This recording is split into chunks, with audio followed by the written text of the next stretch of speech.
I'm a talk show host in Chicago. You can pick my show up nationally. It's called The Take. I'm also a financial advisor, have a financial advisory practice. In the press briefing kit, I wrote an open letter to the Congressional Black Caucus. And the reason I did that was because in Washington, D.C., where policies being set, where we're talking about allowing anywhere from 12 to 20 million people into this country who are taking away jobs, who are taking away opportunities from all Americans, but especially Black and poor Americans, something needs to be done. Democrats and Republicans are playing politics. The President of the United States, who is an African American, I'm a Black American, most of these gentlemen, I assume, are Black Americans because we did not come from Africa like Mr. Obama, whose father was an African, a Kenyan. He said that he did not have a Black agenda. From my research, he's the first president since Lincoln or before, well, he goes back before Lincoln. All the presidents had a Black agenda. This president put this in writing in Black Enterprise, August 2012, for those of you who don't believe me. All I can say is, folks, that we need to get busy. We need to hold these Black representatives accountable. We need to hold all representatives accountable on every level, local, state, and federal. In the state of Illinois, it's called a sanctuary state. I moved to Illinois from California about 15 years ago, from San Diego. And I can tell you, as Robinson said before me, I can tell you for a fact, I had too many friends that were denied promotions, denied access to jobs, teaching jobs. I'm not talking about picking fruit, because that's the first place people who talk about immigration want to go. We're denied jobs and opportunities because they didn't speak Spanish. In reality, there are only two languages that are spoken in the world that you need to operate. The first is English, the second is French. And the Spanish that's spoken in the Americas has nothing to do with the Spanish that's spoken in Europe.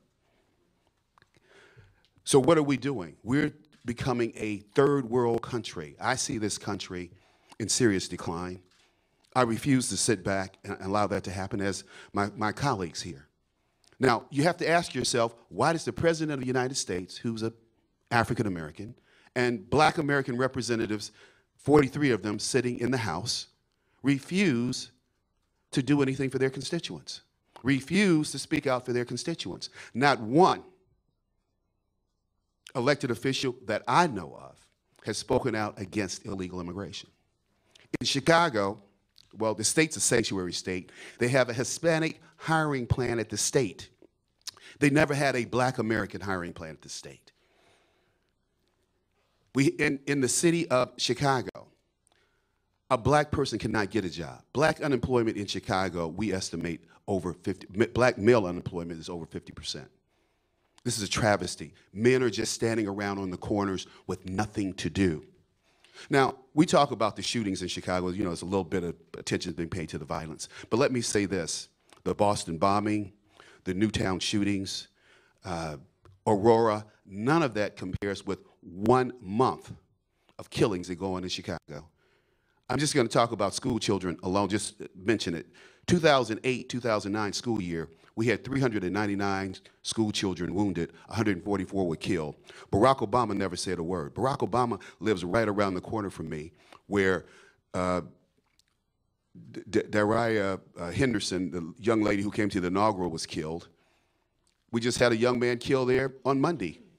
So we have to understand that the problems of the Black community are the problems of America. They haven't gone away. But I can assure you this: bringing another 10 to 20 million people into this country who don't speak English, who do not want to become Americans, who are sending $30 billion of remittances back to Mexico, because we can track that. That's what we can track. But $128 billion are leaving this country every year out of our economy, and nobody talks about that. But we have a problem with our economy. We do. We're losing $130 billion every year to other countries. So we need to pay attention, and we need to be vigilant. And all I can say is we will be looking at getting these votes away from those who are supporting illegal immigration reform, because that's what it is. Thank you.